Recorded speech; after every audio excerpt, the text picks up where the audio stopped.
স্বাগত ডিবিসি সংবাদে আপনাদের সাথে আছি অর্ঘমিত্রা তরফদার। এবার জানাবো খবরের বিস্তারিত। শেষ রাতে পুড়েছে রাজধানীর মহাখালীর 7তলা বস্তির ঘরবাড়ি।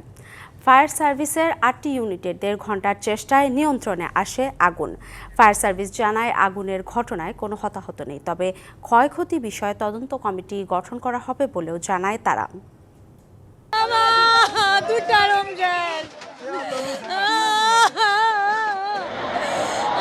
খোলা আকাশের নিচে পোড়া আসবাবপত্র নিয়ে বসে আছেন মহাখালীর 7তলা বস্তির বাসিন্দারা।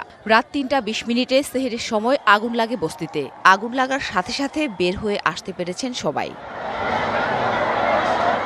প্রায় 1.5 ঘন্টার চেষ্টায় 5টা 20 আগুন নিয়ন্ত্রণে এলেও ততক্ষণে পুড়ে যায় অধিকাংশ বসতঘর।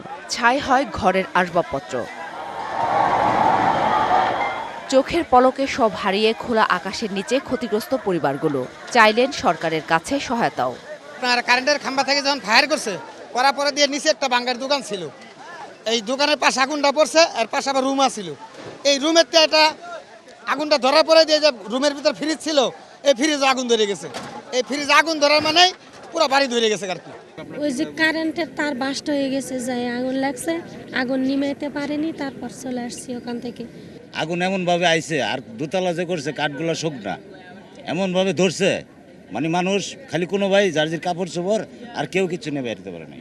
যখন ট্রান্সফরমারটা ব্লাস্ট করছে তারপর থেকে কিন্তু আগুনটা বাড়ছে, কিন্তু ওই আগ মুহূর্তে কিন্তু ফায়ার সার্ভিস আসে নাই। 3টা 40 ফায়ার সার্ভিসের একটি ইউনিট যোগ দেয়। পরে একে একে যোগ দেয় ফায়ার সার্ভিসের আরও 7টি ইউনিট। তবে রাস্তা সরু হওয়ায় আগুন নিয়ন্ত্রণে বেগ পেতে হয় তাদের।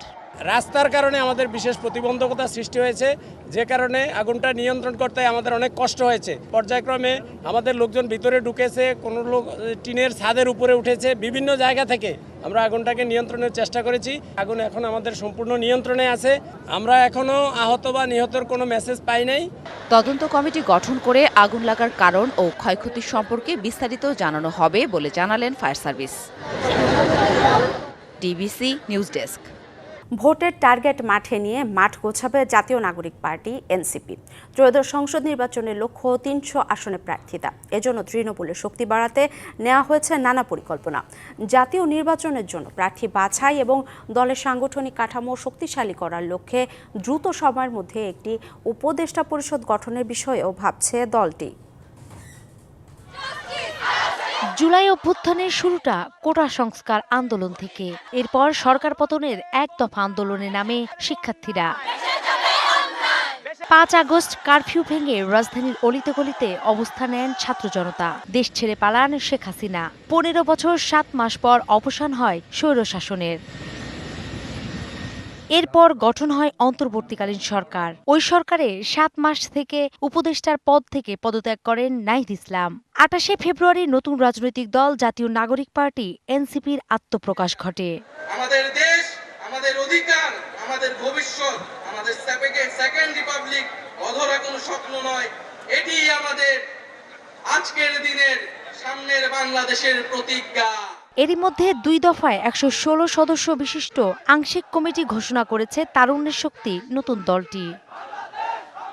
রাজনীতির মাঠে এখন আলোচনায় নতুন দলটি নিয়ে। তবে প্রশ্ন, ত্রয়োদশ জাতীয় সংসদ নির্বাচনের আগে দল গোছাবে নাকি নির্বাচনের মাঠ প্রস্তুত করবে এনসিপি?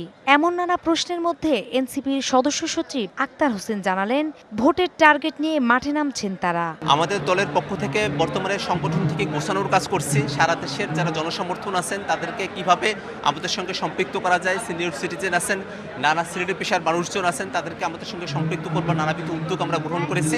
নির্বাচনের আগে তৃণমূল পর্যায়ে দলটিকে শক্তিশালী করতে চায় নতুন দলটি, জানালেন দলের সদস্য সচিব।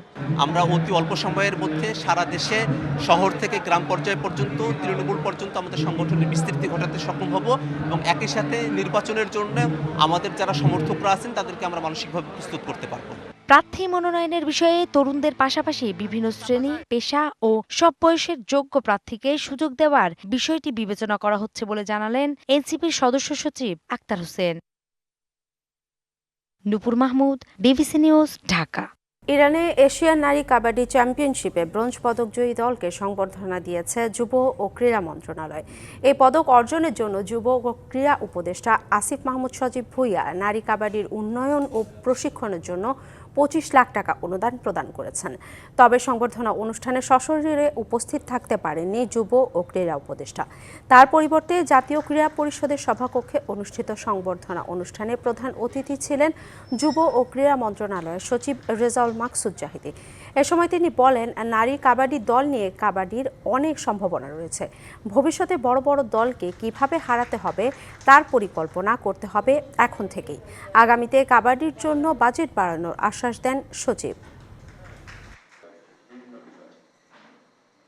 আমরা ইন্ডিয়ার সাথে ফ্রেন্ডশিপ ম্যাচ খেলতে চাই। ইন্ডিয়া যে প্রদেশগুলো আছে সেই প্রদেশের সাথে আমরা ফ্রেন্ডশিপ ম্যাচ খেলতে চাই, বা আপনার যে হার্ডি টিমগুলো আছে আমরা চাই সেই হার্ডি টিমগুলোর সাথে ফ্রেন্ডশিপ ম্যাচ করতে, যাতে আমাদের আর একটু আগ্রহ মানে অভিজ্ঞতা বাড়ে।